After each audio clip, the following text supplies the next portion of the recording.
Pero qué bonito y qué hermoso es poder decir uno, Dios me está cuidando.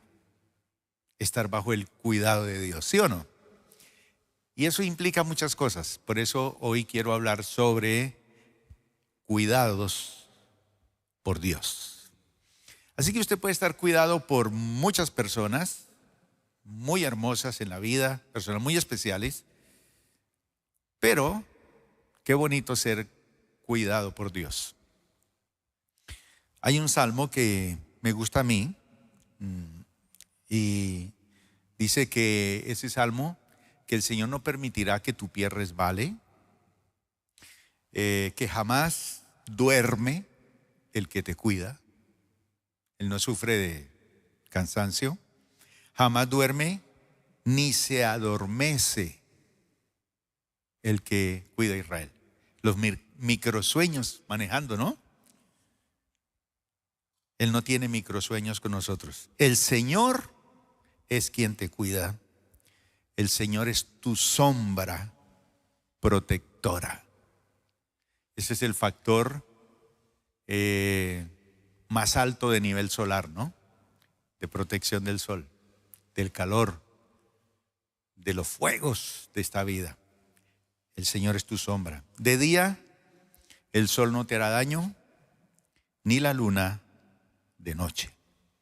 El Señor te protegerá de todo mal, protegerá tu vida. El Señor te cuidará en el hogar, te cuidará en el camino, desde ahora y para siempre. ¿Qué salmo es ese? Salmo 121. Gracias. Qué bueno. Vamos a leer un versículo, el Génesis capítulo 1, versículo 11 y 12. Y vamos a empezar a hablar de esto, de ser cuidados por Dios. Y aquellos que hemos sido cuidados por Dios, poder decir esta noche gracias, Señor. Y aquellos que están fuera de ese cuidado, poder entrar en ese cuidado. Ahora, la palabra del Señor dice que el sol Dios hace que salga sobre buenos y malos. La lluvia cae sobre buenos y malos. Así que eso es, la bendición de Dios está allí para todo ser humano. Desde que llega alguien a este mundo, ya viene con esas garantías de que va a haber la lluvia, el sol, el alimento, el sustento, el cuidado, por el solo hecho de pertenecer a esta tierra que le pertenece a Dios, porque Él es el dueño. Sin embargo, Él se detiene en unos cuidados especiales con ciertas personas que tienen unas características. Y estas características están registradas en la palabra como principios. Cuando se entra en esa ruta, en esa dirección, en esa conexión con lo que Dios ha establecido, pues Dios como que dice, esto hay que prestarle una mayor atención, un mayor cuidado. En el principio de la creación se demuestra que Dios creó todo con un propósito, todo. Y para eso Dios lo que hizo, el principio que estableció cuando hizo todo fue: la tierra, lo que he creado, tiene que dar fruto. Y en ese mismo fruto viene la semilla para más fruto. Entonces, Dios desde el principio, cuando creó todas las cosas, lo que da fruto, Él lo cuida. Y ahí es donde tenemos que pensar nosotros si estamos dando el fruto que amerita ese cuidado especial de Dios. Dice así en Génesis 1, verso 11 y 12. Después Dios dijo, su palabra, dijo, que de la tierra brote vegetación, toda clase de plantas con semillas y árboles que den frutos con semillas. Eso es muy importante. Semilla es el potencial. Estas semillas producirán, a su vez, las mismas clases de plantas y árboles. Es decir, cada semilla que brote va a producir lo mismo que trae como fruto el árbol, entonces vienen otros árboles iguales. Y eso fue lo que sucedió. Él lo dijo y así se estableció. Por ahí yo veo los videos que envía la NASA sobre Marte. Y yo veo esos videos desde que están esas naves allá recorriendo ese planeta. Hasta un helicóptero mandaron para allá. Y unas tomas impresionantes de todas las montañas, de todos los valles y todas estas cosas. Pero no hay una sola planta. No hay nada. No hay una matica, una florecita, no hay nada. Pero aquí dijo que en la tierra brote toda clase de plantas con semillas, que broten árboles que den frutos con semillas, y que estas semillas producirán a la vez las mismas clases de plantas y árboles de los que provinieron. Y eso fue lo que sucedió. Lo que él dijo se hizo. Y la tierra produjo vegetación, toda clase de plantas con semillas y árboles que dan frutos con semillas. Y las semillas produjeron plantas y árboles de la misma clase, y Dios vio que esto era bueno. Hasta él se sorprendió. Él dijo y empezó o sea que desde el principio, para Dios esta tierra es que buena, buena. Y Dios hizo que su creación produjera de tal manera que cuando un arbolito da el fruto, sale la semilla, y esa semilla al sembrarse muere, y esa semilla que muere se multiplica en muchos más. A veces uno dice, oiga, ¿y quién sembró ese arbolito allá en ese tejado?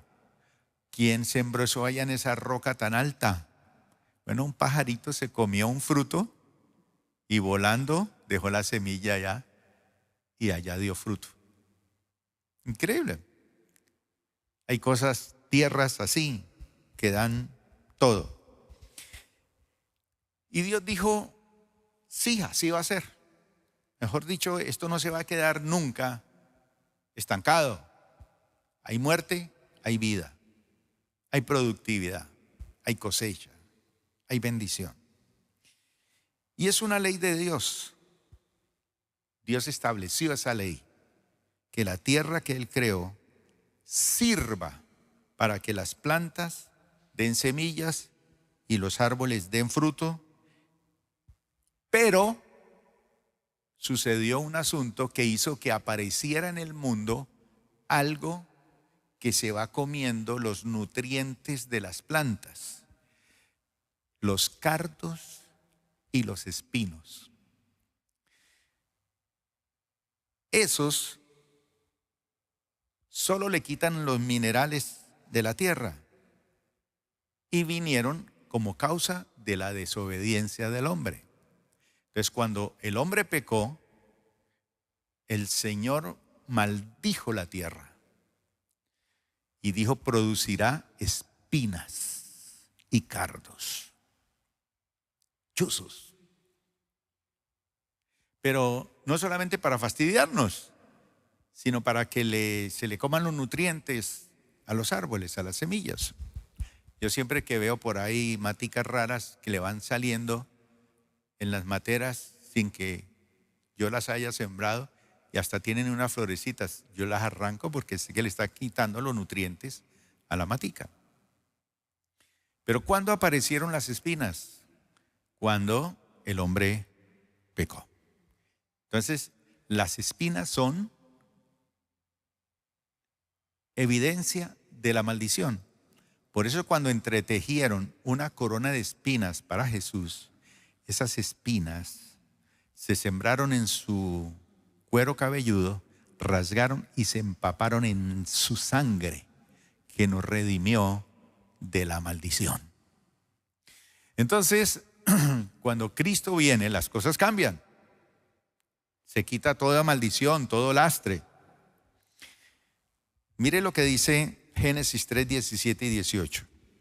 Y al hombre le dijo: dado que hiciste caso a tu esposa y comiste del fruto del árbol de que te ordené que no comieras, la tierra es maldita por tu culpa.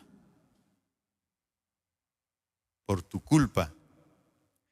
Toda tu vida. ¿Cuántos años vivía la gente en ese entonces? ¿Cuántos años vivió Matusalén? 969 años, creo. Casi 1000 años. Y le dijo: toda tu vida lucharás para poder vivir en ella. Por eso a veces uno le pregunta a las personas: hermano, ¿y cómo le va a usted? Yo en la lucha, luchando. Pues eso se lo dijo cuando el hombre fracasó. Pero ya cuando uno tiene a Cristo, usted no está en la lucha. Usted está en la bendición. ¿Cómo está usted en la lucha? No, en la bendición del Señor. Sin plata, pero en la bendición del Señor. Sin mujer, pero con la bendición del Señor. En la bendición. Lucharás toda tu vida para poder vivir de ella.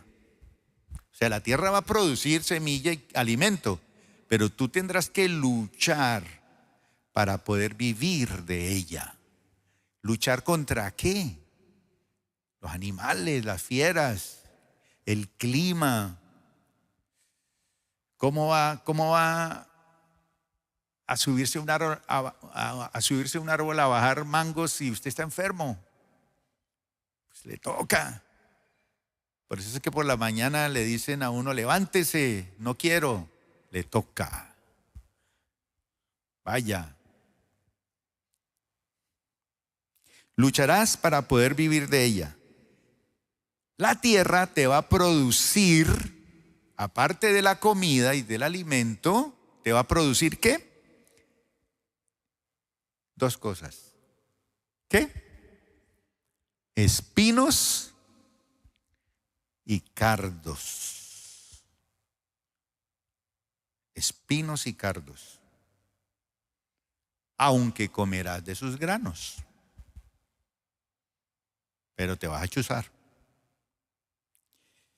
En una ocasión, pensando en ese propósito, o sea que el propósito de Dios, bendición, creó todo para nosotros. Sin embargo, aparecieron las espinas y los cardos como resultado de nuestra actitud, nuestra desobediencia. En una ocasión Jesús, Mateo capítulo 21, verso 18, dice así: un día Jesús por la mañana, cuando regresaba de Jerusalén, tuvo algo que a usted y a mí no nos da. ¿Qué tuvo? Hambre. Tuvo hambre. Jesús tuvo hambre. Y dice que vio que había una higuera junto al camino. Se acercó para ver si tenía higos, pero solo había hojas. O sea, era una época en que no debería tener hojas. Y si tenía hojas, era porque había algo. y él introduce la mano para encontrar higos y comer algo porque tenía hambre. Y qué horrible es cuando uno tiene hambre y no hay nada que comer. O que de pronto usted guardó algo para comérselo y el hijo se lo comió.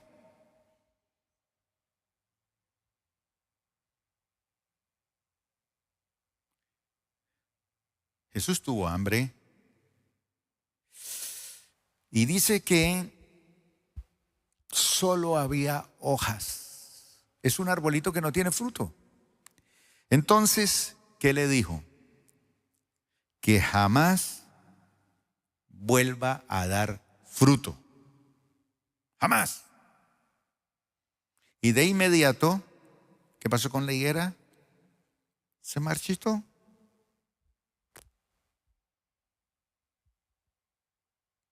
Se secó. Hay una explicación que da Marcos en el capítulo 11, versículo 13. Dice que vio que a cierta distancia había una higuera frondosa, bonita. No, está cargadita. Llegué al palo donde es. Así que se acercó para ver si encontraba higos, pero solo tenía hojas, porque aún no había comenzado la temporada de los higos. No había nada. Eso es un claro ejemplo que el Señor espera que lo que Él creó tenga fruto. O sea, Él no se equivocó en la creación. Esto produce así. Y esta porque estaba ya atravesada haciendo algo que no era tiempo. Entonces, en el caso de este ejemplo, el Señor espera que lo que Él creó tenga fruto. Es el caso de esta higuera. En otras palabras, esta higuera había sido cuidada,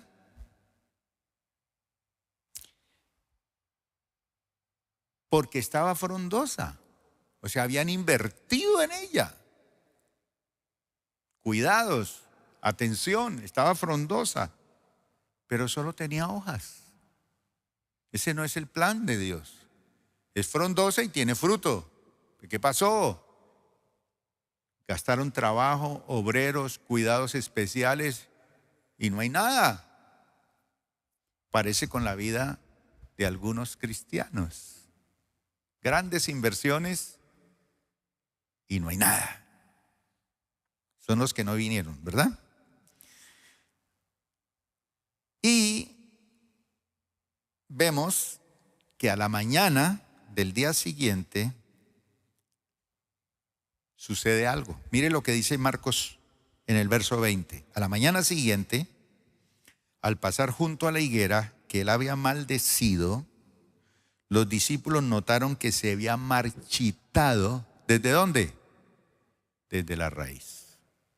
Porque si se deja la raíz, pues las cosas hay que sacarlas de raíz. Él marchitó. Ahora, no es que él la haya maldecido.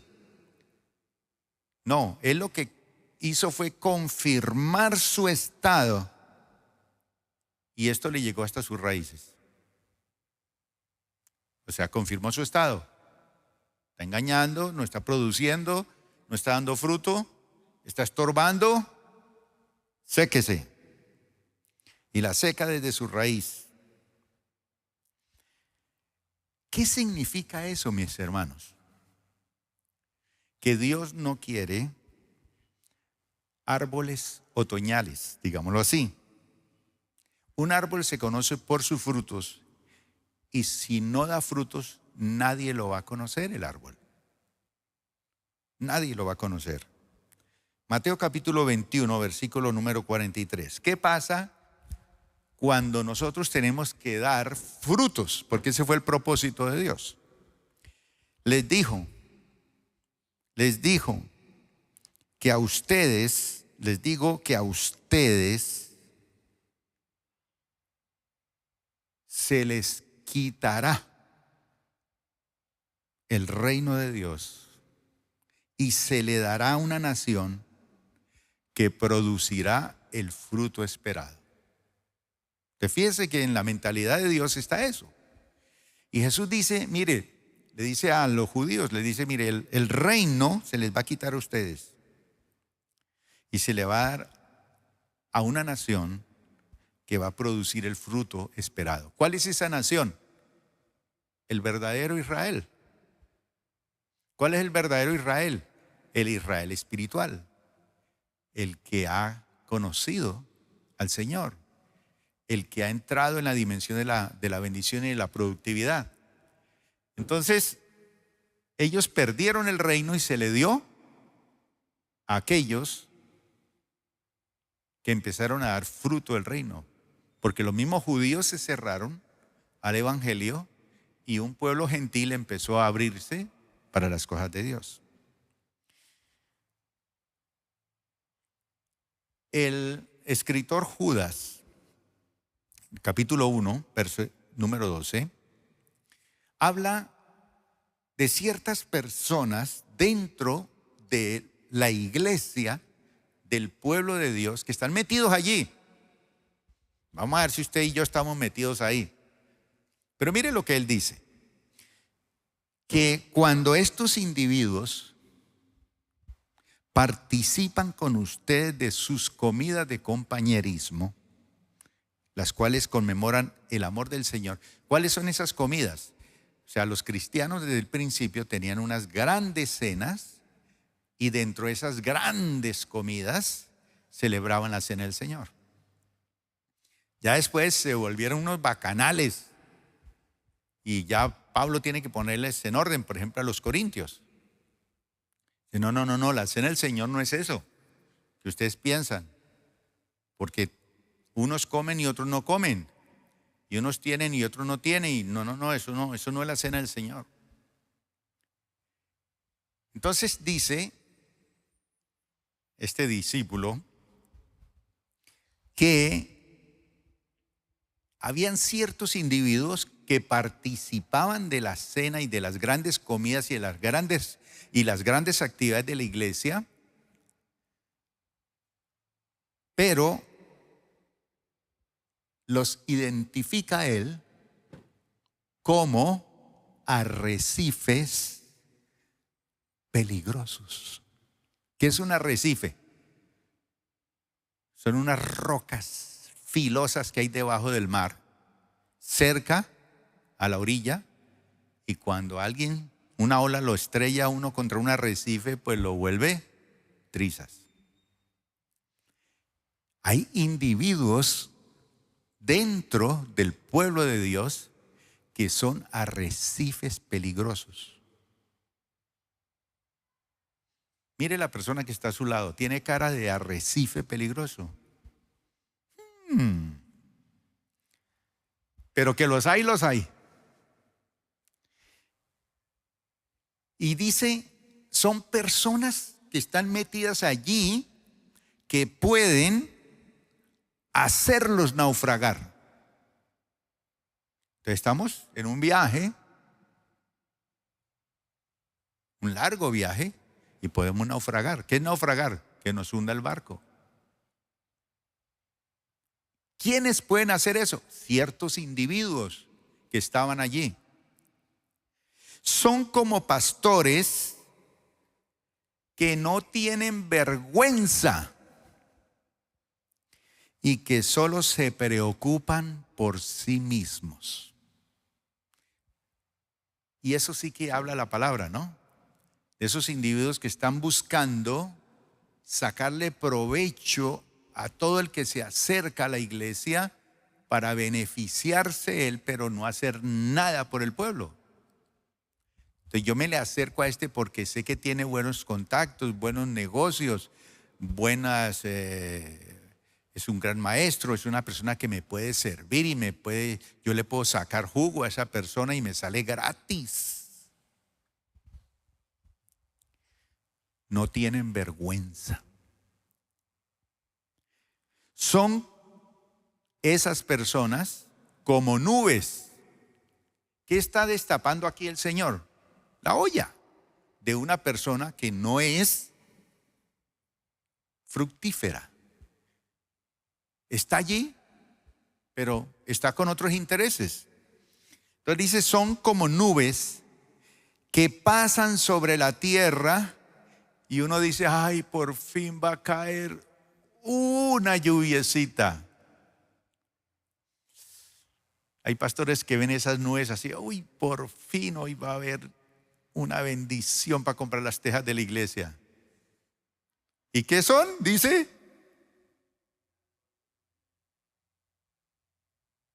son como nubes que pasan sobre la tierra sin dar lluvia. Plop. ¿Pasa? Son como árboles en el otoño. ¿Cómo son los árboles en el otoño? Hay mucha gente que le gustan los árboles de primavera, que están llenos de flores y de cosas. En estos días vimos los guayacanes aquí botando flores por todos lados, ¿cierto? Hermosos. Me encanta esa época. Pero también me encanta ver los chamizos en el otoño, allá cayéndosele las hojas, ¿no? Ya veo aquí unos hermanos que uno conoce por años, que ya se les va cayendo las hojitas, van volviendo viejitos. ¿Sí o no, don Diógenes? Bueno. Son como árboles en el otoño. Y sigue identificándolos. Doblemente, ¿qué? Muertos. Mire, Judas trata de describirlo y dice, es que no es un muerto, es doblemente muerto. O sea, está muerto y se volvió a morir con sus acciones. ¿Por qué? ¿Por qué están muertos? Porque no dan fruto. Y han sido arrancados de raíz. O sea, ya no hay contacto con los nutrientes. Están ahí. Entonces Judas se refiere a aquellos que no dan fruto en la obra de Dios. Y tipológicamente lo que Judas está diciendo es que esas personas son árboles otoñales, sin frutos, pero además desarraigados por Dios. Ahí no hay nada. Nunca van a arrancar, nunca van a despegar, nunca. Y hay personas que usted conoce, que trabajan, que luchan, que son guerreros, que se meten por aquí, por allá y que trabajan de sol a sol. Pero nada, uno no les ve la bendición. Endeudados, enredados, enredando la familia, mejor dicho.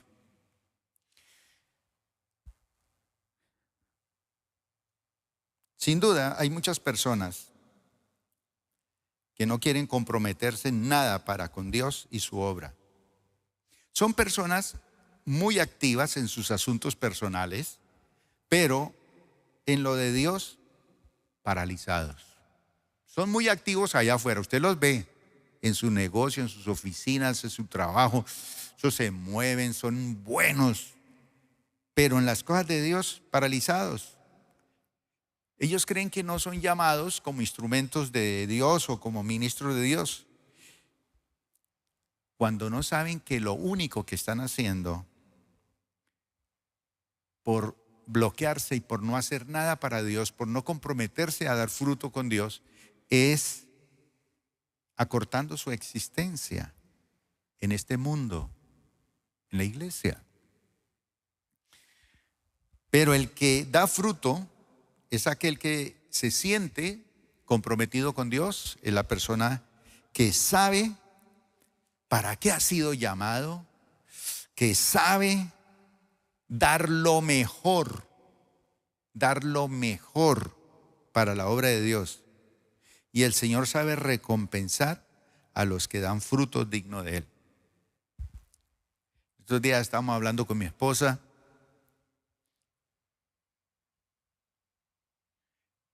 y yo la miraba a ella, ella me miraba a mí, estamos viejos.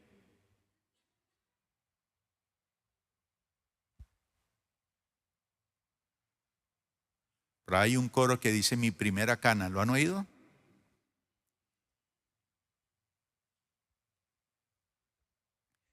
Lo canta Diomedes Díaz por ahí. ¡Pum! Apareció la primera cana.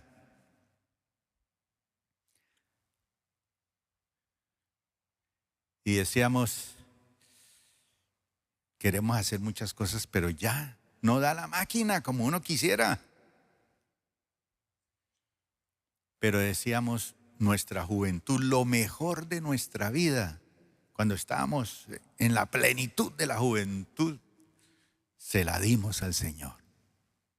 Hicimos la obra del Señor, trabajamos para Él, invertimos nuestra juventud en Él.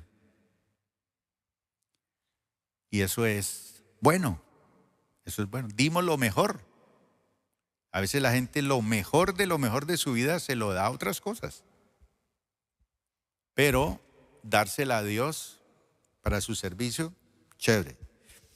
En Deuteronomio capítulo 16, verso número 15, había un festival que lo realizaban las personas productivas.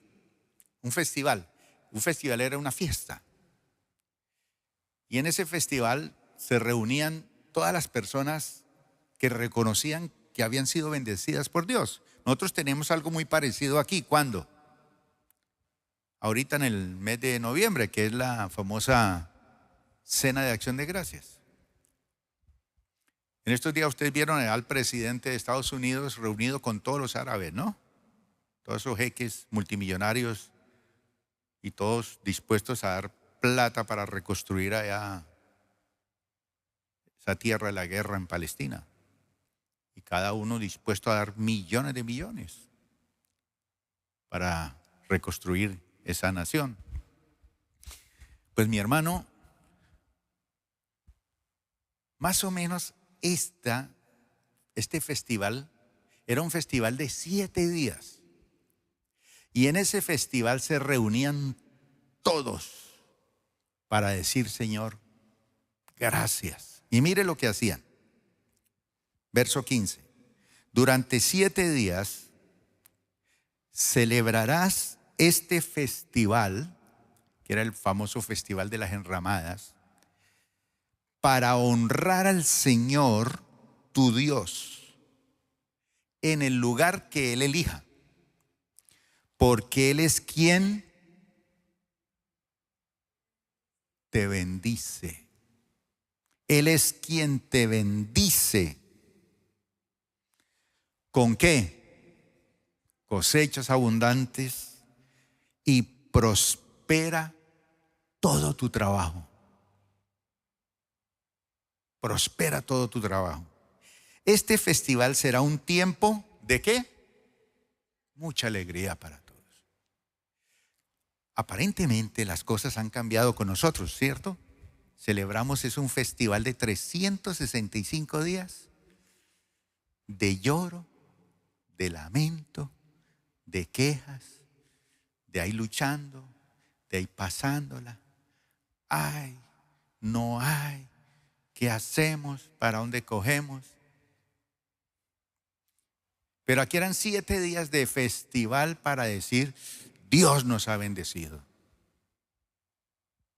¿Cuántos han sido bendecidos por el Señor? Eso. Pablo, cuando le habla a la iglesia de dar, de ofrendar, él toma el ejemplo de la siembra y la cosecha. 2 Corintios 9:10 dice que es Dios quien provee, oiga bien, Dios es quien provee. ¿Qué provee? La semilla al agricultor. La semilla. Muchos tenemos la semilla y metida en el bolsillo. Ahí no produce. Otros la tenemos en el banco. Ahí no produce. Otros la tienen en frasquitos bonitos en la casa. Ahí no funciona. Entonces, el que no sabe para qué es la semilla, el Señor no le da semilla. No le da semilla. No entiende para qué es. Pero dice que Dios es quien provee la semilla al agricultor y luego, ¿qué le provee? El pan para comer. Y todo eso tiene un proceso, ¿no? Sembrar el trigo, paciencia, cuidados, hasta que llega el trigo y molerlo y amasarlo, colarlo y hacer el pan y después comerse un delicioso pan caliente en la mesa y los niños felices comiendo el pan. Pero tuvo un proceso. Ahí está la semilla. Pero ¿a quién le da Dios la semilla? Al agricultor. ¿Quién es el agricultor? El que sabe cómo funciona este proceso. El que entiende cuál es este proceso. ¿Cuál es el proceso? Sembrar. Entonces dice, de la misma manera, Él proveerá y aumentará los recursos de ustedes y luego producirá una gran cosecha. ¿De qué? De generosidad. Eso es. Qué bonito. La cosecha de generosidad. O sea, hay abundancia. Lo que decían estos días en la reunión que tuve aquí de parejas. Todos muy espirituales, pero yo les decía, pidan también recursos. ¿Para qué? Para que ustedes den una cosecha de generosidad. Se vea que usted es generoso, dadivoso, invierte. Mejor dicho, el que da siempre tendrá para dar. Ahora, termino con un pasaje que se encuentra en el libro de Ageo. ¿Por qué a veces las cosas se bloquean con ciertas personas que estamos en los caminos del Señor? A veces podemos utilizar este pasaje, podemos manipularlo para buscar que la gente dé y todo, pero lo que trato de buscar aquí es los principios que están en la palabra. Son principios y los principios no se negocian. No, los principios hay que ponerlos en acción. Creo en ellos y lo hago y el Señor está allí. Y dice que los que dan fruto, ¿quiénes son? Son las personas que están comprometidas con Dios, que están comprometidas con su obra, que trabajan mano a mano con su pastor en su iglesia y que están dando lo mejor de sus vidas para Dios y están bendiciendo la obra hasta que llegan a viejitos y se mueren. Y la gente dice, qué lástima que murió ese hermano, era una bendición en todo lo que hacía en la iglesia.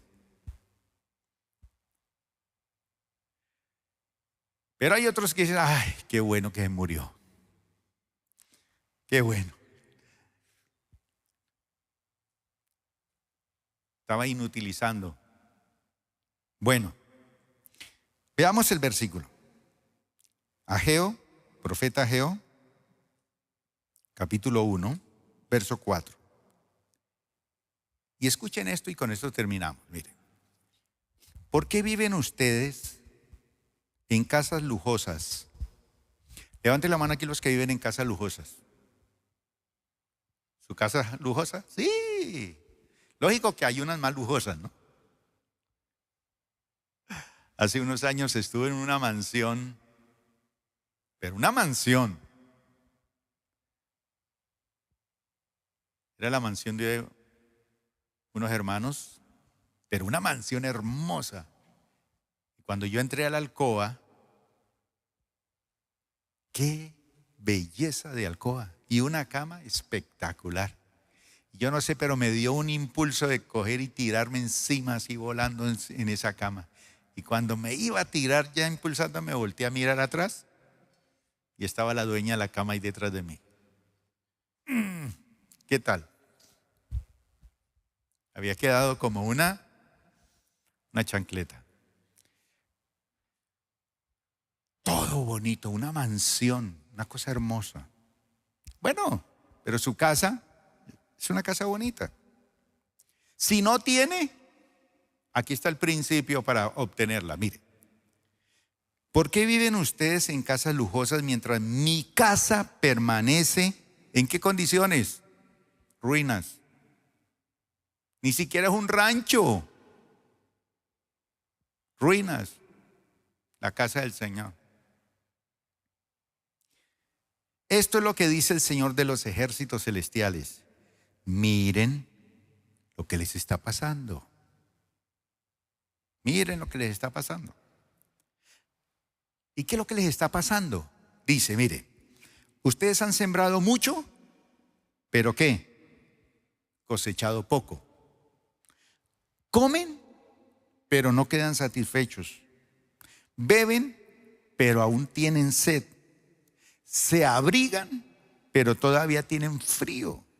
Sus salarios desaparecen como si los echaran en bolsillos llenos de agujeros. ¿Alguien ha botado plata alguna vez? Levante la mano. Todos, ¿cierto? Y eso duele. Duele. Porque no se la robaron. Es que usted o el bolsillo estaba roto o creyó que había metido el dinero allí.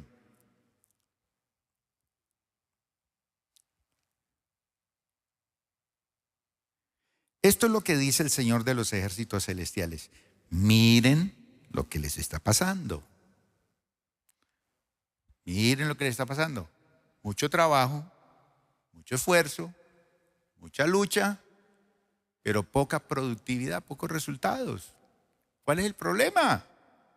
Entonces les dice, miren bien lo que les está pasando. Cambien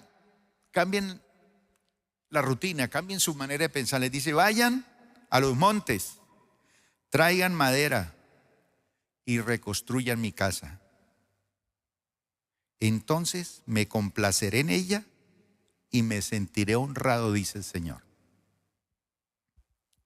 Yo no sé si Rosabel me acompañó en esa ocasión, por allá por Las Palmas, que nos metimos a unas montañas por allá y cortamos muchos árboles y madera para traer y construir una iglesia. Y nos fuimos todos los hermanos en la iglesia y nos metimos al monte y cortamos madera y entre todos trajimos más o menos unos 300 varas para construir una iglesia bien bonita. Y uno de esos hermanos traía la vara así, hermosa la leña y todo, y dentro de eso tenía enrollada una serpiente impresionante. Experiencias. Y eso suena bonito, pero váyase usted al monte, corte el palo y sáquelo de allá del monte para traerlo. Se le pelan los hombros, se cansa, se fastidia el calor. Pero cuando veíamos toda esa madera ahí, y después cortando y armando, hicimos una iglesia bonita. Tengo una foto por ahí de la iglesia. Y mi hijo Esdras está chiquitico cogiendo una flor para la mamá.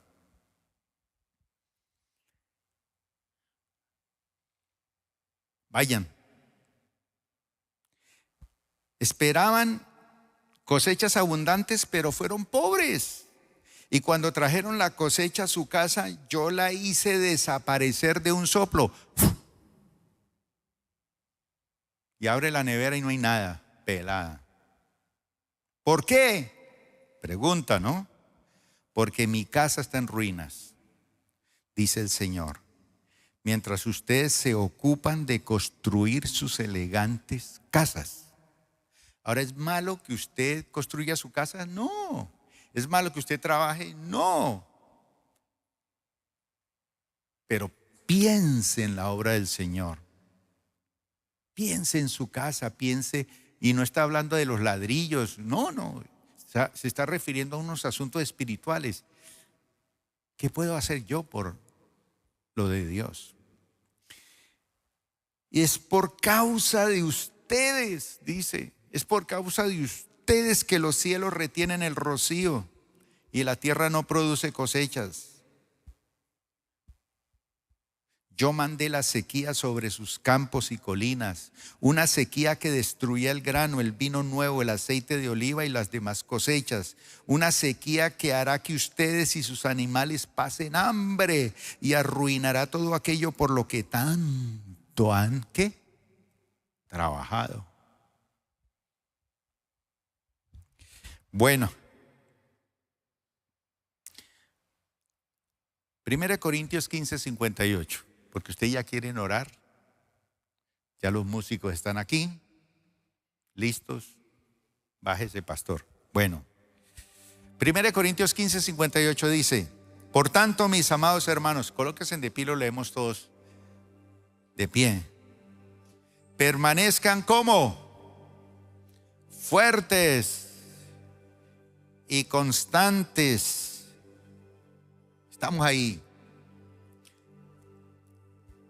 Trabajen siempre para el Señor con entusiasmo, porque ustedes saben que nada de lo que hacen para el Señor es ¿qué? ¿Qué quiere decir eso? Mis hermanos, mire, que todo el esfuerzo, que toda la dedicación que usted invierta en servirle a Dios tiene un propósito eterno y no se pierde.